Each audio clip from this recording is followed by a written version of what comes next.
ओम शांति। 13 अगस्त 2023 के बाबा के महावाक्य हैं। प्रातः मुरली ओम शांति अव्यक्त बाप दादा रिवायत 6/4/95 की है, मधुबन। आज मुरली है प्योरिटी की रूहानी पर्सनालिटी की स्मृति स्वरूप द्वारा माया जीत बनो। प्योरिटी की रूहानी पर्सनालिटी की स्मृति स्वरूप द्वारा कैसे बनो?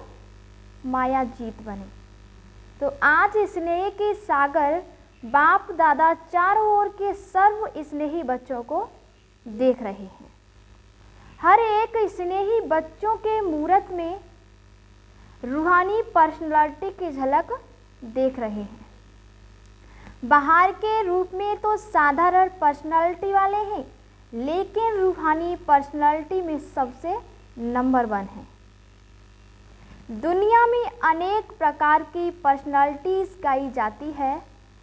शरीर की भी पर्सनालिटी, कोई विशेषता की भी पर्सनालिटी और कोई पोजीशन की भी पर्सनालिटी। हर बच्चे के अंदर क्या है? विशेष पोजीशन की बाबा ने कहा है कि पर्सनालिटी। लेकिन आप सबके चेहरे पर चलन में कौन सी पर्सनालिटी है? बाबा ने क्या कहा कि आपके चेहरे पर और चलन में कौन सी पर्सनालिटी है? तो बाबा कहते हैं प्योरिटी की पर्सनालिटी, और प्योरिटी ही पर्सनालिटी है। जितना जितना जो प्योर हैं उतनी उनकी पर्सनालिटी न सिर्फ दिखाई देती है लेकिन अनुभव होती है। सभी अपने रूहानी पर्सनालिटी को अनुभव करते हो। आप जैसी पर्सनालिटी सतयुग से अब तक कोई की है? सारे कल्प में चक्कर लगाओ तो आप जैसी पर्सनालिटी है? नहीं है ना? बाबा पूछ रहे हैं, नहीं है ना? तो आपको अपने रूहानी पर्सनालिटी का नशा है। अनादि काल में तो परम धाम में भी आप विशेष आत्माओं की पर्सनालिटी सबसे ऊंची है। चाहे आत्माएं सब चमकती हुई ज्योति हैं, लेकिन आप रूहानी पर्सनालिटी वाली आत्माओं की चमक अन्य सब आत्माओं से न्यारी और प्यारी है। बाबा ने कहा अपने अनादि काल की पर्सनालिटी को स्मृति में लाओ। किस में लेके आओ? स्मृति में लाओ।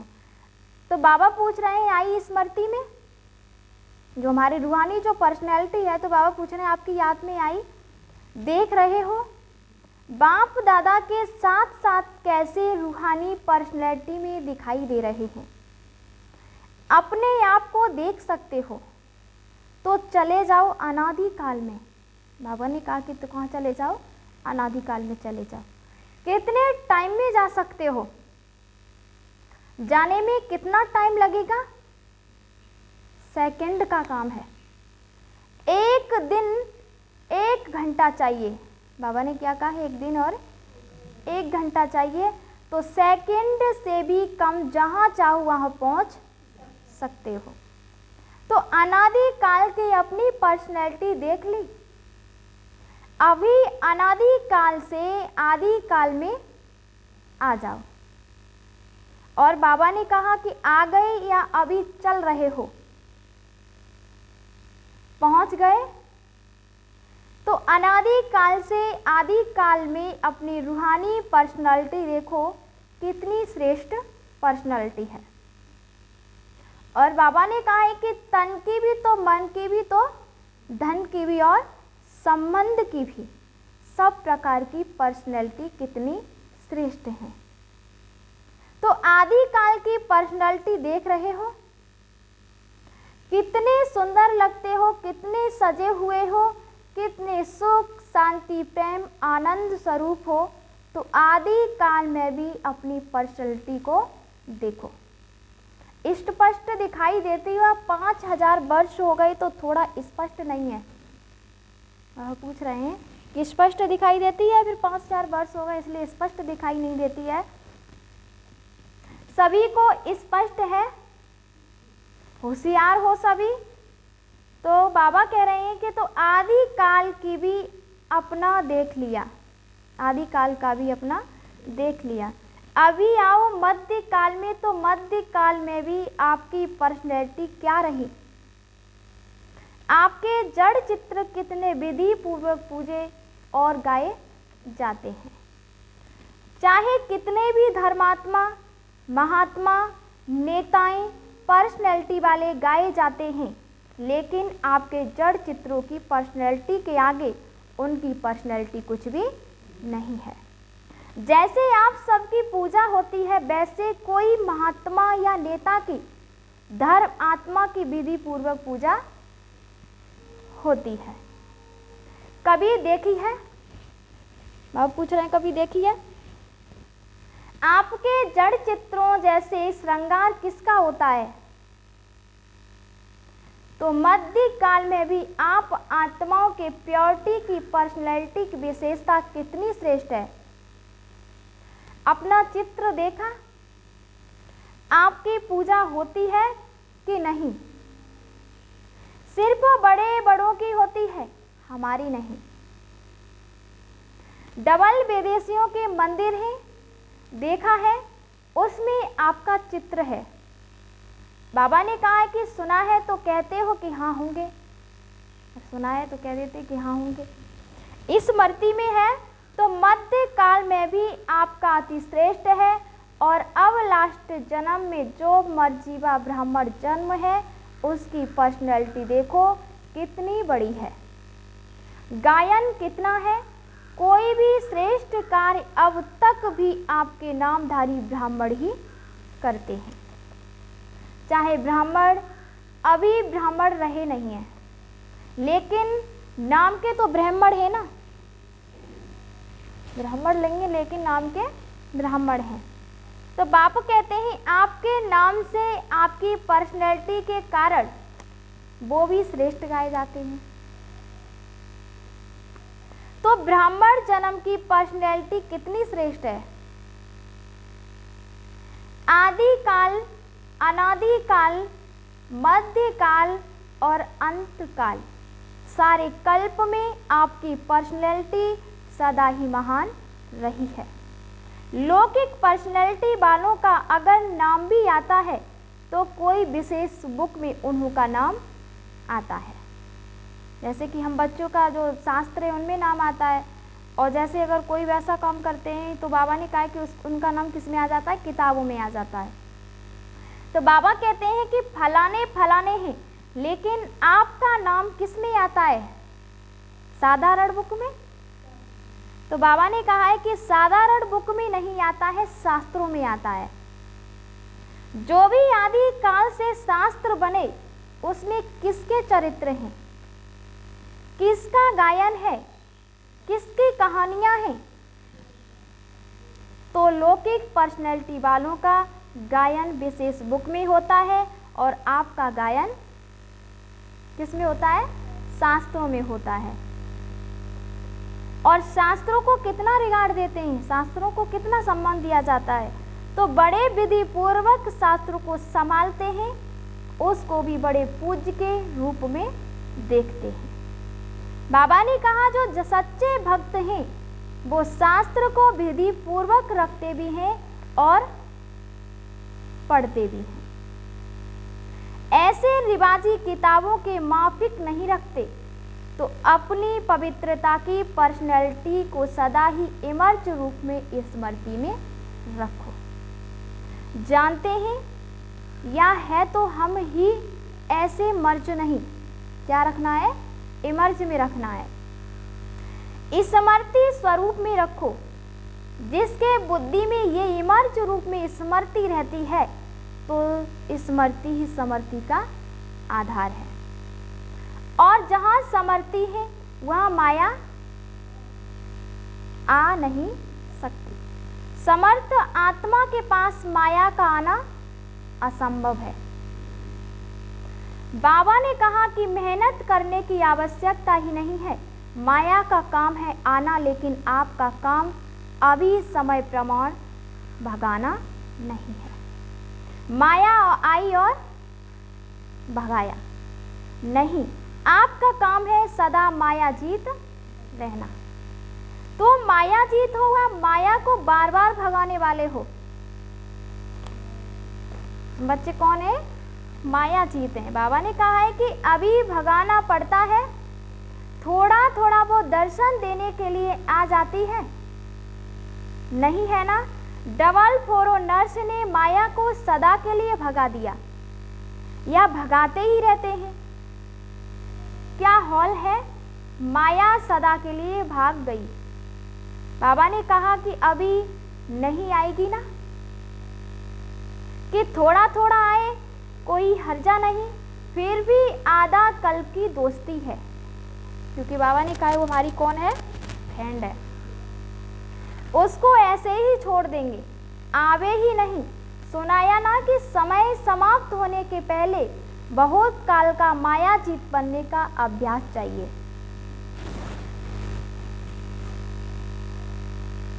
तो बाबा कहते हैं अंत में नहीं हो सकेगा, इसी से अभी से हमें अभ्यास करना है।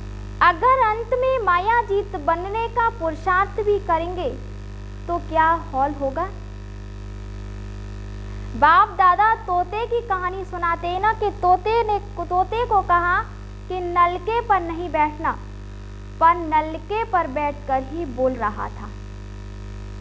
ऐसे ही अंत काल में अगर बहुत काल का अभ्यास नहीं होगा तो मन में सोचते रहेंगे कि मैं आत्मा हूँ, मैं आत्मा हूँ, लेकिन माया का प्रभाव होता रहेगा और कोशिश भी करेंगे मैं आत्मा हूँ, मैं आत्मा हूँ, लेकिन होगा ही नहीं। इसलिए क्या करना है?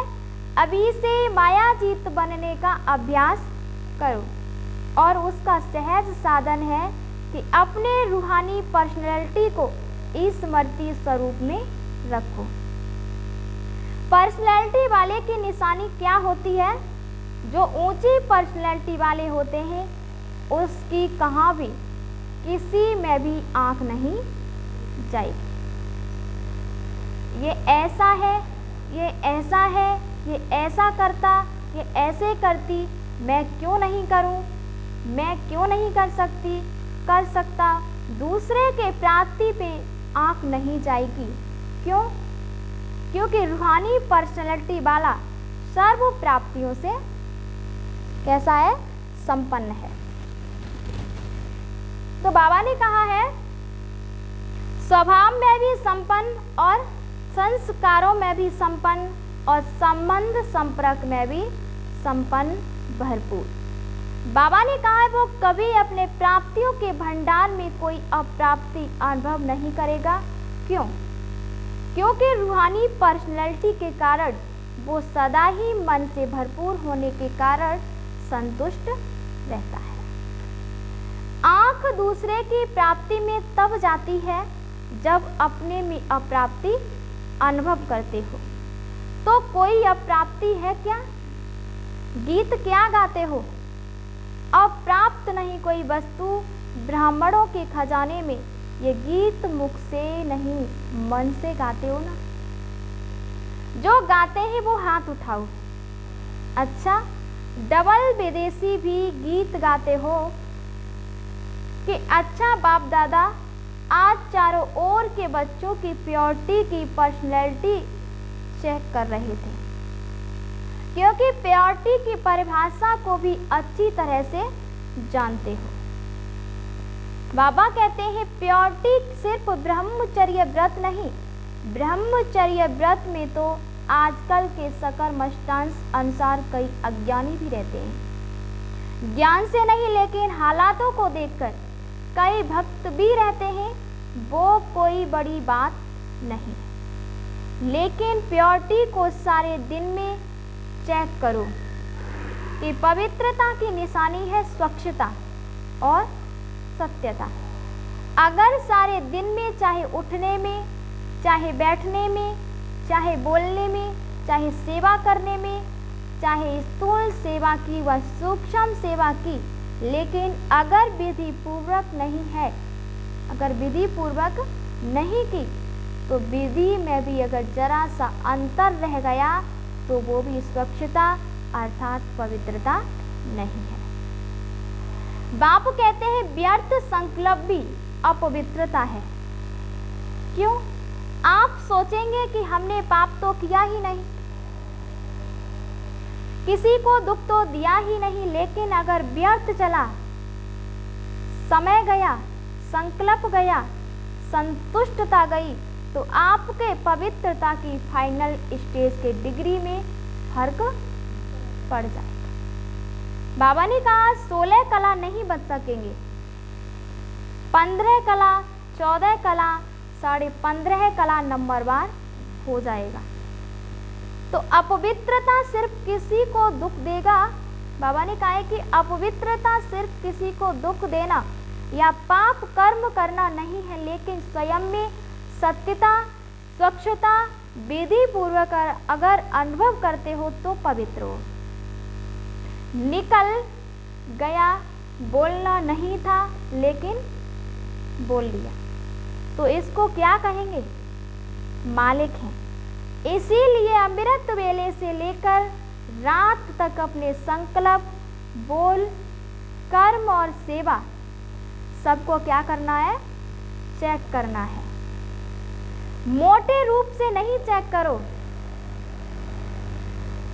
अगर मोटे रूप से चेक करेंगे तो देखो चंद्रवंशी को मोटी निशानी तीर कमान दिया है और सूर्यवंशी को कितनी छोटी सी मुरली दे दी है। बाबा ने कहा कि मुरली कितनी हल्की है और 3 कमान कितना मेहनत का है। पहले तो निशाना लगाते रहो, दूसरा बोझ उठाते रहो। और मुरली देखो, नाचो, गाओ, हंसो, खेलो। तो इसीलिए मोटे मोटे रूप से न पुरुषार्थ का रखो, न चेकिंग का रखो। अभी महीन बुद्धि बनो, क्योंकि समय समाप्त अचानक होना है। बताकर नहीं होना, अचानक होना है। बाप दादा ने तो पहले ही कह दिया कि कोई उलाहना नहीं देना। कि बाबा आपने बताया क्यों नहीं?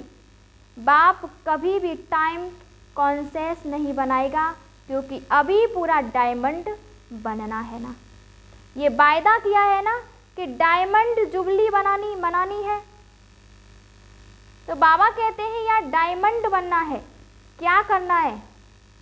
बनना भी है और मनाना भी है, दोनों साथ साथ करना है। तो बाप दादा अगले वर्ष में चेक करेंगे। क्या चेक करेंगे? कि वायदा निभाया या सिर्फ मुख मीठा किया। तो कौन हो? सिर्फ बोलने वाले हो या फिर निभाने वाले हो? अच्छा देखो टीवी में आप सबका फोटो आ रहा है। किसमें फोटो आ रहा है? टीवी में। फिर बदल नहीं जाना, मैं था ही नहीं, मैंने नहीं कहा था। बनना तो अच्छा है ना, तो जो अच्छी बात है उसको जल्दी करना चाहिए या फिर देरी से? जल्दी करना चाहिए। बाप कहते हैं सेकंड में एवर रेडी बन सकते हो, सेकंड में अशरीरी बन सकते हो कि युद्ध करनी पड़ेगी कि नहीं। मैं शरीर नहीं हूँ, मैं शरीर नहीं हूँ, ऐसे तो नहीं है ना। सोचा और हुआ। सोचना और स्थित होना। बाप दादा ने कुछ मिनटों तक ड्रिल कराई। अच्छा लगता है ना? तो सारे दिन में बीच बीच में ये अभ्यास करो कि कितने भी बिजी हो, लेकिन बीच बीच में 1 सेकंड भी अशरीरी होने का अभ्यास अवश्य करो। इसके लिए कोई नहीं कह सकता कि मैं बिजी हूँ, इसलिए बाबा ने कह दिया कि मिनट बीच बीच में क्या करना है? अभ्यास करना है। ये नहीं कहना है कि मैं बिजी हूँ, 1 सेकंड निकालना ही है, अभ्यास करना ही है। अगर किसी से बातें भी कर रहे हो, किसी के साथ कार्य कर रहे हो, तो उन्हों को भी 1 सेकंड में ड्रिल कराओ, क्योंकि समय प्रमाण में ये अशरीरीपन का अनुभव, ये अभ्यास जिसको ज़्यादा होगा वो नंबर आगे ले लेगा। क्योंकि सुनाया कि समय समाप्त अचानक होना है। अशरीरी होने का अभ्यास होगा तो फौरन ही समय की समाप्ति का वाइब्रेशन आएगा। इसलिए अभी से अभ्यास बढ़ाओ। ऐसे नहीं अगले साल में डायमंड जुबली है तो अब नहीं करना, पीछे है तो बाबा कहते हैं पीछे करना है। बच्चे कहते हैं जितना बहुत काल एंड करेंगे उतना राज्य भाग्य की प्राप्ति में भी नंबर आगे लेंगे। अगर बीच बीच में यह अभ्यास करेंगे तो स्वतः ही शक्तिशाली स्थिति सहज अनुभव करेंगे। ये छोटी छोटी बातों में जो पुरुषार्थ करना पड़ता है वो सब सहज समाप्त हो जाएगा। अच्छा, सभी खुश राजी हैं या बाबा पूछ रहे हैं, अच्छा सभी खुश राजी हैं ही या पूछना पड़ेगा? माताएं खुश हो, बहुत अच्छा। देखो कहां कहां से मेले में पहुंच गए, अच्छा चांस मिला है ना, नहीं तो टेंट का इंतजार करते रहते। हमारा नंबर कब आएगा, हमारा नंबर कब आएगा? अभी तो खुला निमंत्रण था ना। सब ठीक अच्छी तरह से रह रहे हो, बेहद अनुभव हो रहा है ना कि थोड़ी थोड़ी तकलीफ है। बुजुर्ग माताओं की तकलीफ नहीं हुई है? लाइन में लगो तब ही खाना मिलेगा। लाइन में लगने में थकावट नहीं होती, मजा आता है। इतना बड़ा परिवार कब मिलेगा तो परिवार को देखकर हर्षित होते हैं ना। भक्ति मार्ग के मेले से तो अच्छा मेला है ना। और 2 दिन बढ़ा दे कि बस का खर्चा होगा, घर नहीं याद आएगा, नौकरी नहीं याद आएगी, ये भी कुछ नवीनता होनी चाहिए ना। तो ये मेला भी एक नवीनता हुई, नवीनता का अनुभव कर लिया। बाबा ने कहा कि अभी फिर पुरानी बातें थोड़ी ही होंगी, अभी भी पुरानी बातें। तो बाबा ने कहा कि नहीं, नई बातें होगी ना। नई बात पसंद आती है या फिर पुरानी? कैसी बात पसंद आती है? नई। तो बाबा ने कहा कि नई बात अच्छी लगती है ना। अच्छा, चारों ओर सर्व के सर्व रूहानी प्योरिटी की पर्सनैलिटी वाले विशेष आत्माओं को सदा आदि से अंत तक पर्सनैलिटी की झलक दिखाई देने वाली श्रेष्ठ आत्माएं सदा पवित्रता, स्वच्छता और सत्यता के शक्ति से स्वयं को और विश्व को परिवर्तन करने वाले विश्व परिवर्तक आत्माएं सदा निमित्त भाव से सेवादारी बन प्रत्यक्ष फल अनुभव करने वाली अनुभवी आत्माओं को बाप दादा का याद प्यार और नमस्ते। हम सभी आत्माओं को बाप दादा को याद प्यार और नमस्ते नमस्ते नमस्ते।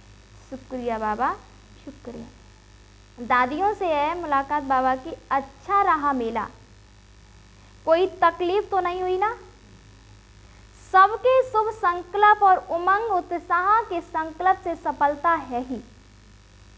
यह संगठन का संकल्प ऐसे होता है जो असफलता को मिटा देता है। जैसे किला होता है ना, तो किला कमजोर तब होता है जब एक ईंट हिलती है और सब ईंटें मजबूत हैं तो किला हिलता नहीं है। विजय है तो ये भी संगठन से उमंग उत्साह और श्रेष्ठ संकल्प से सहयोग से सफलता हुई पड़ी है। किससे? श्रेष्ठ उत्साह से और संकल्प से और सहयोग से बाबा ने क्या कहा कि सफलता हुई पड़ी है। अच्छा लगा और समय प्रति समय और अनुभव करते जाते हैं। पहले क्वेश्चन उठता होगा, लेकिन जो सोचो उसमें सफलता है तो सफलता मूर्त का वरदान संगठन की शक्ति को मिलता है। सफलता का वरदान किसे मिलता है? जो संगठन में रहते हैं बच्चे उनको शक्ति, तो बाबा कहते हैं बाप दादा, लेकिन जो सोचो उसमें सफलता है, तो सफलता मूर्त का वरदान संगठन की शक्ति को मिलता है। बाप दादा सदा गुड मॉर्निंग गुड नाइट करते हैं। अच्छा, डबल विदेश उड़ रहा है ना, अच्छा है। ओम शांति। आज वरदान है स्वराज्य अधिकारी बन, स्वराज्य अधिकारी बन कर्मेंद्रियों को ऑर्डर प्रमाण चलाने वाले अकाल तख्त सो दिल तख्त नशीन भव। स्वराज्य अधिकारी बन, अपनी कर्मेंद्रियों को क्या करना, ऑर्डर प्रमाण चलाने वाले, वही आत्मा कैसी है, दिल तख्त नशीन आत्मा है। तो बाबा कहते हैं मैं अकाल तख्त नशीन आत्मा हूँ, अर्थात तो स्वराज्य अधिकारी राजा हूँ। क्या सोचना है हमें कि मैं अकाल तख्तधारी आत्मा हूँ और स्वराज्य अधिकारी राजा हूँ। जैसे राजा जब तख्त पर बैठता है तो सब कर्मचारी ऑर्डर प्रमाण चलते हैं। ऐसे तख्त नसीन बनने से ये कर्मेंद्रियां स्वतः ऑर्डर प्रमाण चलती हैं। जो अकाल तख्त नसीन रहते हैं उनके लिए बाप का दिल तख्त है ही, क्योंकि आत्मा समझने से बाप ही याद आता है। फिर न देह है, न देह के संबंध है, न पदार्थ है, एक बाप ही संसार है। इसलिए अकाल तख्त नसीन बाप के दिल तख्त नसीन स्वतः बनते हैं।